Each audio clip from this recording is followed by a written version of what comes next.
and welcome back. So today we are starting our new chapter, that is chapter 3 of your science syllabus. So what is the name of the chapter? It is force and pressure. So this chapter is a bigger chapter, so I'm going to complete it in 4 or 5 videos. So this is the first part of it. So this is going to be very interesting. The chapters that we have completed till now, that is chapter 1 and chapter 2, were of biology part of your science. ठीक है, science बहुत vast होता है, 4 main subject होते हैं इसके अंदर, biology, physics, chemistry और एक आता है एनवायरमेंटल साइंस.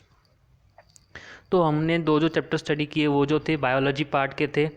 अब हम लोग स्टडी करने वाले फिजिक्स पार्ट, फिजिक्स स्टार्ट कर रहे हैं हम लोग. तो ये जो फिजिक्स होता है ना, ये अप्लीकेटिव होता है बहुत. Physics is a very applicative kind of field and you will be finding very interesting activities to do during this chapter.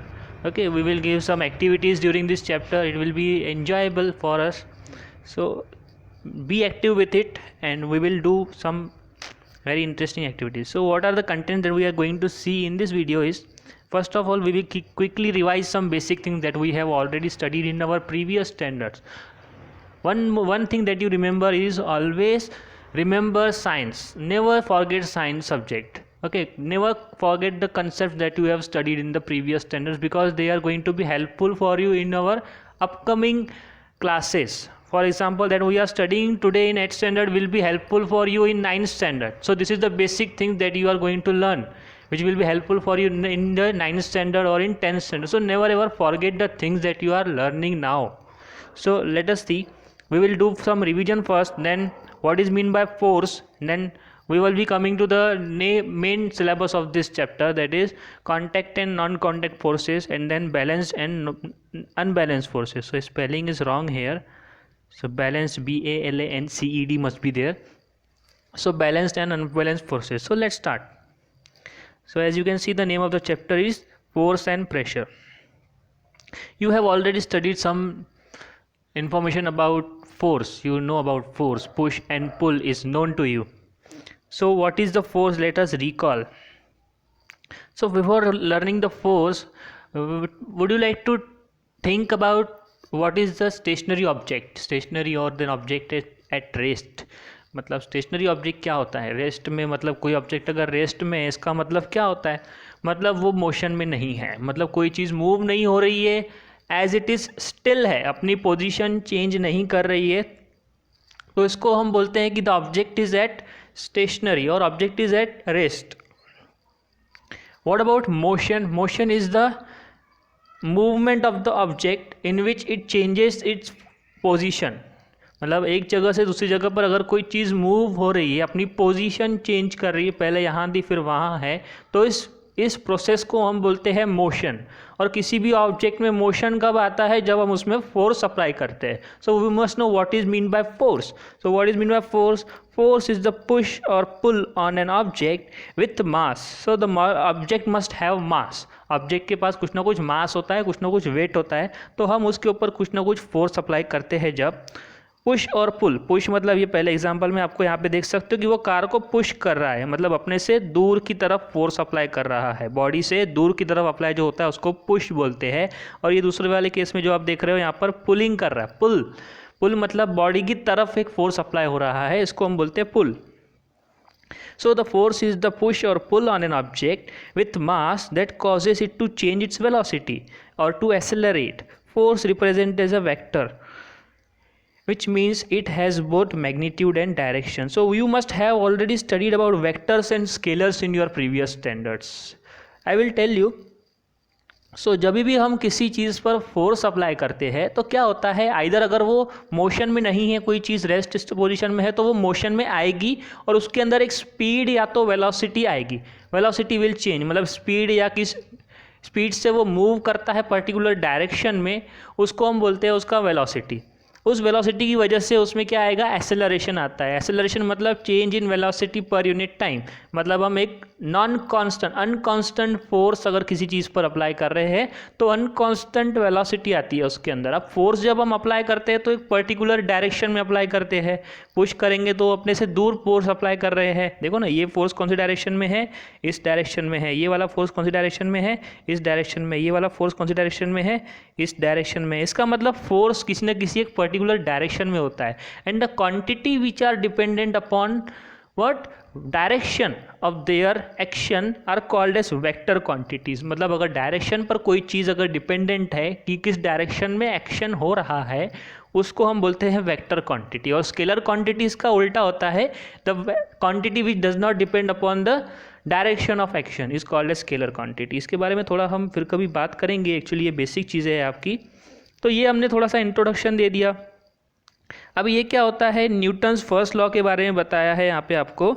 N object in motion continues to move in the same speed and in the direction of no force is acting. मतलब first law of motion क्या बोलता है, Newton का first law of motion. हम लोग इसको detail में study करेंगे आपके 9th स्टैंडर्ड में, इसलिए इसको कभी भूलना नहीं है। फर्स्ट लॉ ऑफ मोशन को कभी भूलना नहीं है। क्या बोलता है, जब तक किसी चीज़ पर आप फोर्स अप्लाई नहीं करोगे और अगर वो रेस्ट पोजीशन में है, सपोज कोई चीज़ रेस्ट पोजीशन में, जब तक आप उस पर कोई एक्सटर्नल फोर्स अप्लाई नहीं करोगे उसमें मोशन नहीं आएगा। और अगर कोई चीज़ ऑटोमेटिकली पहले से मोशन में है और जब तक आप उसको कोई एक्सटर्नल फोर्स नहीं अप्लाई करोगे तब तक वो रुकने वाला भी नहीं है।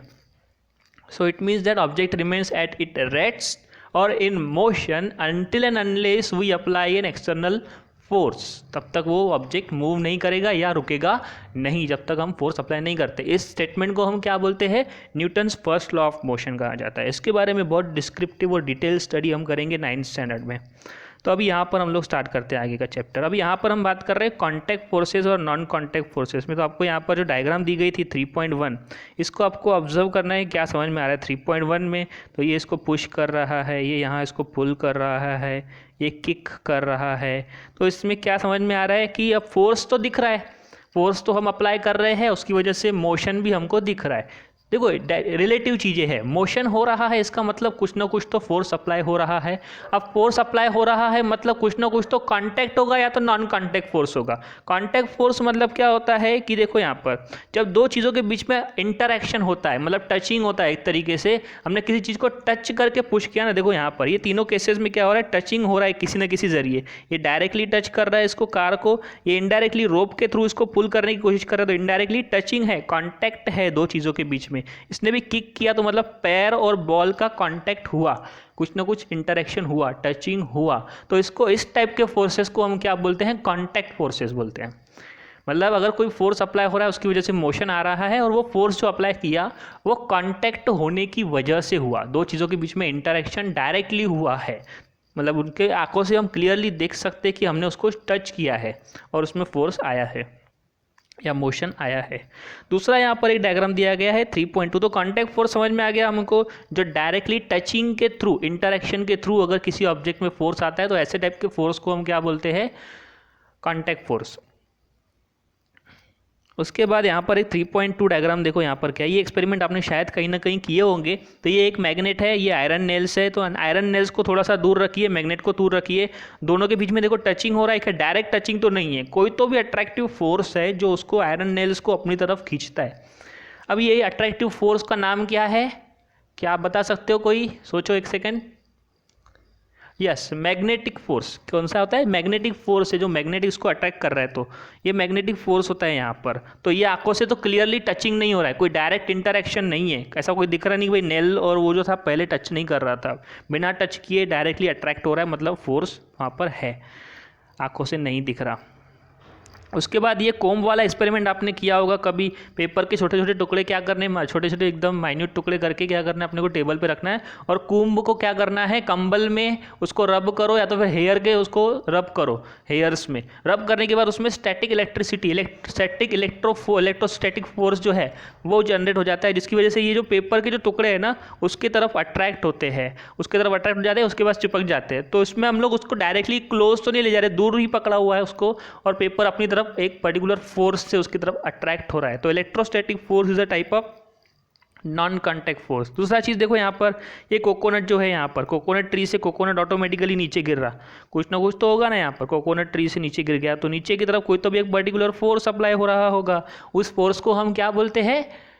Yes, force of gravitation, gravitational force बोलते हैं हम उसको। जो ग्रेविटी है, हमारे अर्थ के बीचों बीच एक बहुत बड़ा मैग्नेट है, ग्रेविटी है, तो वो क्या करता है, हर चीज़ को नीचे की तरफ खींचने की कोशिश करता है। अब डायरेक्टली तो इस चीज़ में और उस पर्टिकुलर अर्थ के सेंटर में क्या है, डायरेक्ट कॉन्टैक्ट तो नहीं हो रहा है, लेकिन फोर्स तो एक्सर्ट हो रहा है, मोशन तो वहाँ पर दिख रहा है, डायरेक्ट इंटरेक्शन हुआ क्या? नहीं। तो ऐसे काइंड ऑफ फोर्सेस को हम क्या बोलते हैं? Non contact forces. ठीक है, contact forces directly interaction, non contact forces no direct interaction, no touching, nothing. So these are some examples of non contact and contact. एक बार इसको समराइज कर लेते हैं हम।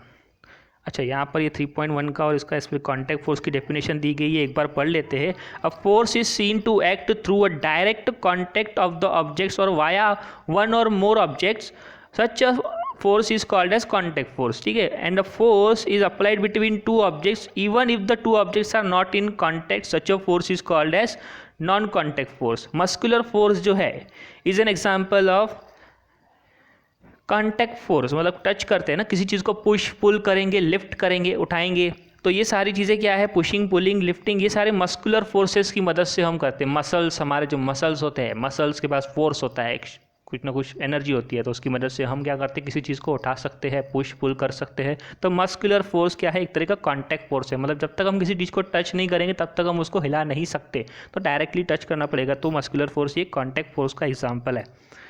उसके बाद यहाँ कुछ और एग्जाम्पल्स बताए गए हैं, थोड़ा सा इसको रिकॉल किया है। Types of forces, contact, in non contact. Contact में क्या बताया है, interaction between object that touch. Attract और नॉन कॉन्टैक्ट मतलब अट्रैक्ट, रिपेल और इवन फ्रॉम डिस्टेंस, मतलब बहुत दूर से भी वो क्या करता है, अट्रैक्ट या तो रिपेल करता है। इसमें मैग्नेट के भी आप एग्जांपल ले सकते हो, like poles, north south attract करता है, अगर वहीं नॉर्थ नॉर्थ अगर आप रख दोगे अपने सामने तो क्या होंगे, वो रिपेल करेंगे, एक दूसरे से दूर दूर भागेंगे। तो ये यहाँ पे आप रिपेल्शन को भी हम लोग एक तरीके से नॉन कॉन्टैक्ट फोर्स में कंसिडर कर सकते हैं। दोनों both of them are magnetic forces. अब यहाँ पर देखो, ये फोर्स अप्लाई कर रहा है, बैट से कांटेक्ट हो रहा है ना, बॉल और बैट के बीच में, और एक तरीके से बाद में मसल्स, मतलब बॉल और बैट के बीच में कांटेक्ट है, बैट और मसल्स के बीच में कांटेक्ट है, तो ये क्या है गया, एक तरीके से कांटेक्ट फोर्स हो गया। उसके बाद ये स्प्रिंग को आप दबाओगे, छोड़ोगे, तो दबाओगे तो दबाने के लिए क्या चाहिए अपने को, मसल्स की पावर चाहिए, तो कांटेक्ट चाहिए ना, डायरेक्टली कांटेक्ट हो रहा है मसल्स, मस्कुलर फोर्स का, तो स्प्रिंग फोर्स एक तरीके से कांटेक्ट फोर्स हो गया। उसके बाद ये ड्रैग फोर्स बताया है, ये जो एक आपका ये ग्लैडिएटर दिख रहा है आपको यहाँ पर, कुछ तो भी एक काइट टाइप, एक ये ह्यूमंस जो इसके थ्रू उड़ते हैं, या फिर पैराशूट पकड़ लो, तो पैराशूट से अपन नीचे आते हैं, तो यहाँ पर ड्रैग करते हुए हम लोग नीचे आते हैं, तो इसको बोलते हैं हम ड्रैग फोर्स। या जो स्कीइंग करते हैं ना, स्नो के ऊपर स्कीइंग करते हैं पहाड़ों के ऊपर, तो उसमें भी ड्रैगिंग होता है, ड्रैग फोर्स की मदद से हम लोग नीचे की तरफ आते हैं, तो इसमें भी एक क्या है, डायरेक्टली कॉन्टैक्ट है। उसके बाद फ्रिक्शनल फोर्स है। फ्रिक्शनल फोर्स क्या है, ये बहुत इंपॉर्टेंट है। यहाँ पर फ्रिक्शनल फोर्स क्या करता है, बहुत ज़्यादा इंपॉर्टेंट है। इसका एक एग्जांपल सोचो, दिमाग लगाते हैं, तो आपको थोड़ा सा इमेजिन करवाता हूँ मैं आपको। एक काम, हम लोग एक एग्जांपल देखते हैं। अभी क्या होता है, रोड्स जो हमारे बने हुए होते हैं आजकल, रोड्स जो हम लोग देखते हैं इंडिया में, हर साल ख़राब हो जाते हैं, गड्ढे हो जाते हैं उसके अंदर। रोड्स किस चीज़ से बनते हैं, डांबर से बनेंगे, और या तो फिर वो सीमेंट के रोड बनेंगे, लेकिन फिर भी दोनों भी तरीके के रोड कुछ सालों के बाद ख़राब हो जाते हैं। तो गवर्नमेंट ऐसा क्यों नहीं कर देती कि स्टील के रोड बना दे भाई, एल्यूमिनियम के रोड बना दे, लोहे के रोड बना दे? ऐसा क्यों नहीं करते ये लोग? लोहे के रोड क्यों नहीं बनाते? सोचो, दिमाग लगाओ। लोहे के रोड बनाते तो कि कभी खराब ही नहीं होंगे, वो तो गड्ढे ही नहीं गिरेंगे उसके अंदर, मस्त हो जाएगा फिर तो। सोचो, ऐसा नहीं कर सकते। क्यों नहीं कर सकते? क्योंकि अगर आप लोहे के रोड पर गाड़ी चलाओगे और ब्रेक जब अप्लाई करोगे तो गाड़ी रुकेगी नहीं, उल्टा फिसल जाएगी उस पर। ठीक है, तो क्या चाहिए अपने को, कोई ना कोई ऐसा फोर्स चाहिए जो गाड़ी को रोके ब्रेक लगाने पर। तो वो कौन सा फोर्स होता है, वो होता है आपका फ्रिक्शनल फोर्स। ठीक है, फ्रिक्शनल फोर्स क्या करता है, हमको किसी भी सरफेस पर स्टेबली खड़े होने के लिए मदद करता है, जो हमको एक बैलेंस देता है। तो कांटेक्ट होना चाहिए उस सरफेस के बीच में और बॉडी के बीच में, तभी वो फ्रिक्शनल फोर्स एक्ट करता है। दो चीज़ों के बीच में एक घर्षण वाला फोर्स होता है जिसको हम बोलते हैं फ्रिक्शनल फोर्स। तो frictional force is very very important. Otherwise you will slip, आप खड़े भी नहीं हो पाएंगे अगर फ्रिक्शनल फोर्स नहीं है ज़मीन पर। तो कोई स्लिपरी सरफेस है, बनाना पील पे कोई कोई आपने भी देखा होगा केले के छिलके पे फिसल जाता है, तो क्योंकि फ्रिक्शनल फोर्स क्या हो जाता है वहाँ पर कम हो जाता है, जिसकी वजह से अपन गिर जाते हैं। तो यहाँ पर कॉन्टैक्ट हो रहा है गिरने वाले इंसान के पैर के बीच में और उस फ्रिक्शनल फोर्स की जो ऑब्जेक्ट है उसके बीच में जो क्या हो रहा है, कांटेक्ट हो रहा है डायरेक्टली, जिसकी वजह से वो फोर्स अपने को, मोशन अपने को दिख रहा है। तो ये कांटेक्ट फोर्स का एग्जांपल है फ्रिक्शनल फोर्स। दूसरा है नॉर्मल फोर्स। नॉर्मल फोर्स क्या है, कोई चीज़ अगर रेस्ट पोजीशन में है तो उसके ऊपर दो चीज़ें एक्ट हो रही है। एक तो डाउनवर्ड फोर्स एक्ट हो रहा है जो कि है ग्रेविटेशनल फोर्स, और दूसरा ऊपर की तरफ एक बोयंट फोर्स एक्ट हो रहा होता है। बोयंट फोर्स मतलब जो हवा वाले गुब्बारे होते हैं, मतलब अपने हीलियम वाले गुब्बारे होते हैं, वो अपने आप ऊपर क्यों जाते हैं, बोयंसी की वजह से जाते हैं। हवा क्या करती है, उसको एटमॉस्फेयर क्या करता है, अपने ऊपर ऊपर ऊपर ऊपर लेके जाने की कोशिश करता है। तो एक अपवर्ड फोर्स एक्सर्ट होता है, इसको हम बोलते हैं बोयंट फोर्स। तो जब ये दोनों भी फोर्सेज एक्ट कर रहे हैं यहाँ पर इस ऑब्जेक्ट के ऊपर, एक downward force that is force of gravitation और एक upward force that is buoyant force जो है BOUYANT बोयंट फोर्स है, तो ये दोनों मिलकर नॉर्मल फोर्स क्रिएट करते हैं। इसलिए कोई भी चीज़ रेस्ट पोजीशन में एक जगह पर टिकी रहती है, ना वो नीचे जाती है ना वो ऊपर जाती है। अगर इमेजिन करो आप, ये इमेजिन मत करो, ठीक है छोड़ो। उसके बाद यहाँ पर नॉन कांटेक्ट फोर्स में हमने मैग्नेटिक फोर्स देखा, डायरेक्टली कांटेक्ट नहीं होता है। इलेक्ट्रिक फोर्स देखा आपने, इलेक्ट्रिक फोर्स की वजह से भी कोई डायरेक्ट कांटेक्ट नहीं होता है, इलेक्ट्रिसिटी एक जगह से दूसरी जगह फ्लो हो रही है ऑटोमेटिकली हवा में, तो ये इलेक्ट्रिक फोर्सेस का है, कोई भाई यहाँ पर डायरेक्ट कांटेक्ट नहीं है। दूसरा ग्रेविटेशनल फोर्स देखा हमने, सेब नीचे गिर रहा है ऑटोमेटिकली, तो ग्रेविटी की वजह से नीचे गिर रहा है डायरेक्टली उस ऑब्जेक्ट और मतलब अर्थ का जो मैग्नेट है उसके बीच में, और उस सेब के बीच में डायरेक्ट कांटेक्ट नहीं है, तो ये नॉन कांटेक्ट फोर्स का एग्जाम्पल हो गया। उसके बाद यहाँ एक एक्सपेरिमेंट बताया है मैग्नेट का। इसमें क्या कहा है कि दो जार लीजिए आप प्लास्टिक के, इस तरीके के रेक्टेंगुलर जार, उसको एयर टाइट बंद कर लीजिए, इसमें हवा होनी चाहिए, ठीक है, ढक्कन लगा दो टाइट। दोनों में क्या कर दो, ऊपर से मैग्नेट बांध दो यहाँ पर टेप से टाइट मैग्नेट बांध दो। फिर एक आपका ट्रे लेनी है आपको, ये ट्रे के अंदर पानी भरना है और इसको मैग्नेट को दो तरीके से दिए, बॉटल को दो तरीके से रखना है। एक बार ऐसे रखना है कि इनके अपोजिट पोल्स आमने सामने आने चाहिए। देखो रेड और ब्लू सामने आ रहे हैं, मतलब अपोजिट पोल्स सामने आ रहे हैं। अपोजिट पोल्स क्या करेंगे, एक दूसरे को अट्रैक्ट करेंगे, तो ये क्या हो जाएंगे, दोनों भी बॉटल चिपक जाएंगे, तो पास पास आएंगे, अट्रैक्शन होगा। उसके बाद दूसरी बार क्या करना है, ये वाली बॉटल को पलटा दो, उल्टा रख दो यहाँ पर, मतलब ब्लू ब्लू सामने आ जाएंगे। अगर ब्लू ब्लू सामने आ जाएगा मतलब सेम लाइक पोल्स रिपेल, तो ये बॉटल्स कहाँ जाएगी, आपस में एक दूसरे से दूर दूर जाएगी, अट्रैक्ट नहीं करेगी, अभी चिपकेगी नहीं, दूर दूर भागेगी। तो ये आपने देखा यहाँ पर मैग्नेटिक फोर्स का एग्जाम्पल एक, वही है जो चीज़ें मैंने बताई थी पहले, वो यहाँ पर आपके बुक में एक्सपेरिमेंट के फॉर्म में कुछ चीज़ें दी गई है, एक्टिविटीज़ ये आप ट्राई कर सकते हो घर पर। मैं आपको बुक का तो वैसे भी फोटो भेजने वाला हूँ, तो आप उसमें पढ़ के उसको ट्राई कर सकते हो घर पर, ठीक है। अभी थोड़ा सा इसको समराइज कर लेते हैं एक बार, जितना भी हमने पढ़ा। तो हमने देखा फोर्स क्या होता है, कोई भी ऑब्जेक्ट को, स्टैटिक ऑब्जेक्ट को मूव करने के लिए कुछ ना कुछ चाहिए, force, push or pull type के दो फोर्स होते हैं बेसिकली, पुश और पुल, ठीक है। ऑब्जेक्ट को रोकना है तो उसके लिए भी आपको फोर्स चाहिए, किसी भी ऑब्जेक्ट की डायरेक्शन चेंज करनी है तो उसके लिए भी आपको फोर्स चाहिए, या आपको किसी ऑब्जेक्ट का शेप चेंज करना है, जैसे वो पॉटर्स होते हैं ना, मटके बनाने वाले, वो क्या करते हैं, सही डायरेक्शन में प्रॉपरली क्या करते हैं, मटके को फोर्स अप्लाई करते हैं सो दैट वो प्रॉपरली उस शेप में आ जाए। या आप मूर्ति बनाते हो, कोई स्टैच्यूज़ बनाते, तो स्टैच्यू बनाने वाले भी मिट्टी को सही आकार देने के लिए पर्टिकुलर सही ढंग से स्किलफुली वो क्या करते हैं, फोर्स अप्लाई करते हैं। तो बहुत सारी जगहों पर फोर्स अप्लाई होता है। किसी चीज़ का शेप चेंज करने के लिए भी, रबर हो गया, रबर का जो आपने रबर बैंड होता है ना, रबर बैंड को आपने स्ट्रेच किया बाहर की तरफ, तो उसमें क्या आ जाएगा, आपने फोर्स अप्लाई किया ना एक तरीके से, तो उसको आपको टच करना पड़ेगा, तो रबर बैंड में जो फोर्स है वो कॉन्टैक्ट फोर्स है। तो मैं आपको बहुत सारे एग्जांपल दूंगा, उसमें आपको बताना पड़ेगा कॉन्टैक्ट फोर्स कौन से, नॉन कॉन्टैक्ट फोर्स कौन से, और आप बहुत सारे एग्जांपल्स आपके आसपास ढूंढ सकते हो कि भाई इसमें से ये वाला फोर्स दिख रहा है अपने को, ये कॉन्टैक्ट है, ये वाला फोर्स दिख रहा है, ये नॉन कॉन्टैक्ट है। तो ये ऐसे एग्जाम्पल्स आपको ढूंढ के आपको एक असाइनमेंट बना के सबमिट करना होगा। उसके बाद पुश और पुल में कितने हैं भाई, यहाँ पर फ्रिक्शनल फोर्स है, ग्रेविटी है, मैग्नेटिक, इलेक्ट्रोस्टैटिक। इसमें से फ्रिक्शनल और ग्रेविटी हमने देखा कॉन्टैक्ट फोर्स है, मैग्नेटिक और इलेक्ट्रोस्टैटिक हमने देखा नॉन कॉन्टैक्ट फोर्सेस है। अब देखो यहाँ पर ये कुछ चीज़ें दी गई है, कुछ कार्टूनिश यहाँ पर कुछ चीज़ें दी गई है जो यहाँ पर हमको एक्सप्लेन कर रहे हैं फोर्सेस के बारे में। तो ये जिसको मैंने सर्कल किया है प्लेन को, तो ये प्लेन को लिफ्ट है, ऊपर की तरफ एक फोर्स है, एक ड्रैग है जो उसको पीछे की तरफ खींच रहा है, ग्रेविटी है जो उसको नीचे की तरफ खींच रही है, और थ्रस्ट है जो उसको आगे की तरफ खींच रहा है। तो ऐसे चार अलग अलग फोर्सेस अप्लाई हो रहे होते हैं एक प्लेन के ऊपर जब ये हवा में होता है। ऐसे बहुत सारे एग्जाम्पल्स है। अब नेक्स्ट देखते हैं हम बैलेंस्ड एंड अनबैलेंस्ड फोर्सेस क्या होते हैं। टग ऑफ वार खेला है कभी, रस्सी खेच, स्कूल में ऑफ कोर्स खेला होगा आपने। तो दो फोर्सेस जब अपोजिट डायरेक्शन में एक्ट करते हैं, यहाँ पे देखो ये जो दो टीम है, इधर भी दो बंदे इधर भी दो बंदे क्या कर रहे हैं, अपोजिट डायरेक्शन में सेम फोर्स अप्लाई कर रहे हैं। तो जब दोनों भी दो फोर्सेस है, दोनों का मैग्नीट्यूड सेम है, लेकिन डायरेक्शन क्या है, अभी अपोजिट डायरेक्शन है। अपोजिट डायरेक्शन में होगा तो दोनों क्या करेंगे, एक दूसरे को फोर्सेस क्या कर देंगे, कैंसल आउट कर देंगे। और यहाँ से कोई मूव होगा कि कोई चीज़ बिल्कुल वो रस्सी हिलने वाली जगह से नहीं है, क्योंकि दोनों फोर्सेस अपोजिट डायरेक्शन में और इक्वल मैग्नीट्यूड के हैं, तो वो किसी भी मोशन को नहीं आएगा। मतलब हम यहाँ पर क्या प्रूव कर रहे हैं, एक तरीके से अगर बैलेंस्ड फोर्स है, दो किसी चीज़ के ऊपर फोर्सेस अप्लाई हो रहे हैं, फिर भी वो चीज़ मोशन में नहीं आती है। अब अगर मैं कोई चीज़ बोलूँ, कोई चीज़ टेबल पर पड़ी है, रेस्ट पोजीशन में है, मोशन नहीं है, लेकिन क्या उसके ऊपर फोर्सेस एक्ट नहीं हो रहे हैं?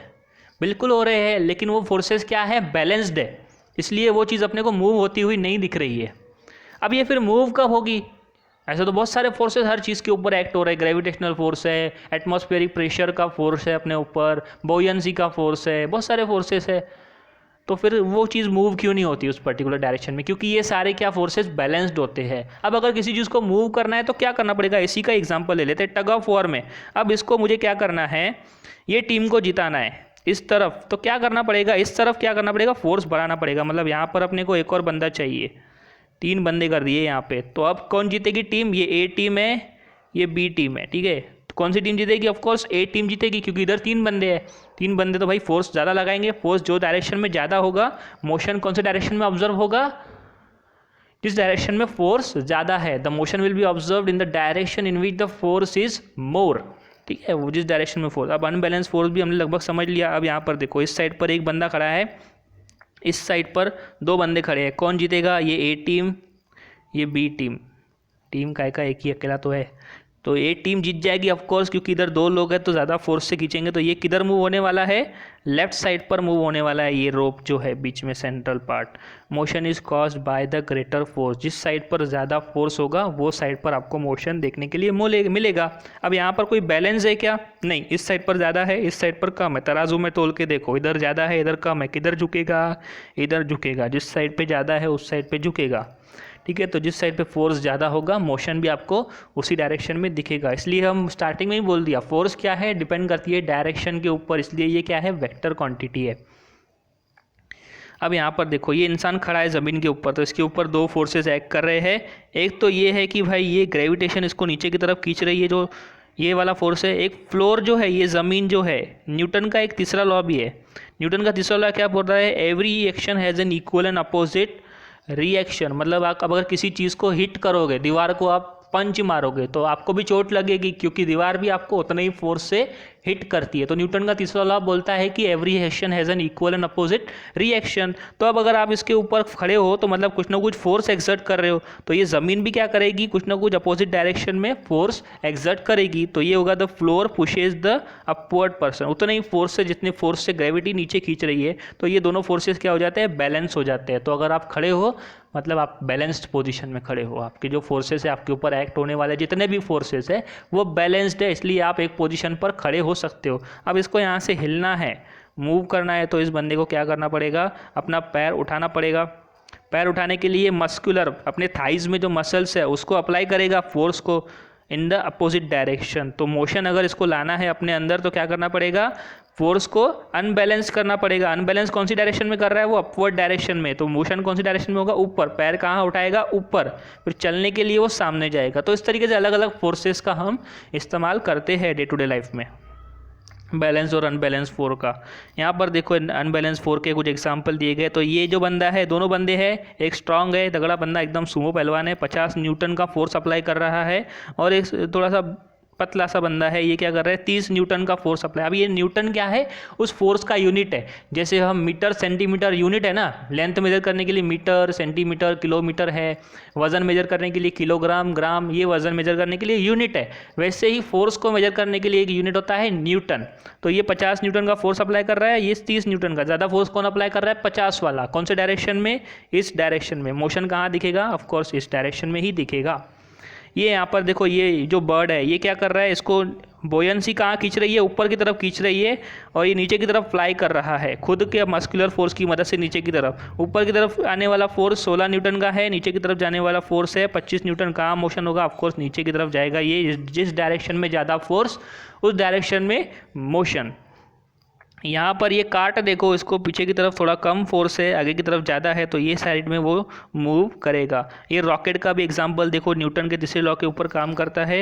यहाँ पर दो फोर्सेस एक्ट होते हैं, एक तो ग्रेविटी इसको नीचे खींच रही है, अगर जब ये रेस्ट पोजीशन में रहेगा तो अपने को अगर इसको ऊपर लेके जाना है तो क्या करना पड़ेगा, एक अपोजिट फोर्स अप्लाई करना पड़ेगा जो ग्रेविटेशनल फोर्स से ज़्यादा होगा। जितने फोर्स से ग्रेविटी उसको नीचे खींच रही है उससे कई गुना ज़्यादा फोर्स से उसको हमें ऊपर फेंकना पड़ेगा, जिसकी मदद से वो स्पेस में जाएगा रॉकेट। ठीक है, तो ये सारे यहाँ पर ना फिजिक्स काम कर रही है, सारे फोर्सेस, बैलेंस अनबैलेंस फोर्सेस। तो ये बेसिक चीज़ें हैं, मतलब रॉकेट साइंस, स्पेसक्राफ्ट अगर आपको स्पेस में जाना है तो इसके लिए भी आपके 8th स्टैंडर्ड का साइंस इस्तेमाल किया जा रहा है। देखो साइंस कितना इंपॉर्टेंट है, मतलब अगर आगे चल के आप ये साइंस के प्रिंसिपल्स को याद रखते हो तो आगे चल के आप साइंटिस्ट बन सकते हो, देश के लिए कुछ नया काम, अच्छा काम, इन्वेंशन कर सकते हो, डिस्कवरी कर सकते हो। ये बेसिक प्रिंसिपल्स को कभी नहीं भूलना है साइंस के। यहाँ नहीं, आपको हर जगह पे काम आएंगे लाइफ में। पढ़ाई कर क्यों रहे हम लोग, आप इस चीज़ को अप्लाई कर पाओगे तभी तो आप आगे चल के कुछ ना कुछ डेवलपमेंट होगा ना आपका। चलो छोड़ो इसको, अभी आगे बढ़ते हैं अपन। अरे सॉरी, ये तो हो गया ख़त्म। चलो ठीक है, ये वीडियो में इतना ही है, आगे के पार्ट में हम बाकी की चीज़ें बात करेंगे। तो आज के लिए इतना है, थैंक यू।